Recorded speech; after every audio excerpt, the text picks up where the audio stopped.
Hello, I'm Martin Garrick with this week's address from the state capitol. California has a $19.1 billion budget deficit. How to close this gap is the subject of great debate in the state capitol. Republicans united behind a responsible plan in May to set priorities, maintain last year's education funding levels, and reduce spending. Just this week, 7 weeks after the deadline to pass a budget, Democratic legislators put forward their counterproposal. While it's a sign of progress that they finally tabled the Assembly Speaker's illegal and discredited borrowing scheme, their latest tax hike plan is arguably even worse for taxpayers.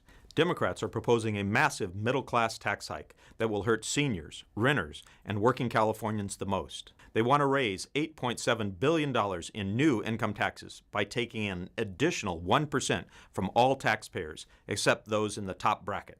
This would cost the average family making $60,000 per year an additional $473 in state income taxes. They also want to nearly triple the car tax. The same average family would pay an additional $118 per year just to register their car with the DMV. Both of these tax increases were overwhelmingly rejected by 65% of the voters in a special election held just last year. The Democrats argue that these taxes really aren't that bad. They say that they'll be offset by federal tax deductions. The problem with this logic is that only 38% of California taxpayers itemize their deductions and would even be eligible. The 62% who don't itemize would be hit the hardest. Democrats try to downplay these tax hikes by trumpeting their proposal to reduce the sales tax. They forget to mention that sales taxes are set to go down already next July, since voters didn't approve extending them. They also assume that Californians will continue to spend at the same pace once their income taxes are raised. This is unlikely.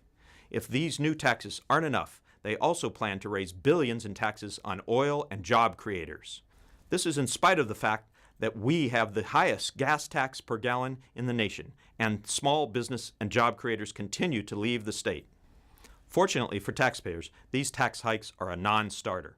Any budget that would permanently punish the middle class with billions in tax hikes just to fund this year's overspending will not pass. Republicans remain committed to balancing the budget responsibly without raising taxes. This is Martin Garrick. Thank you for your time.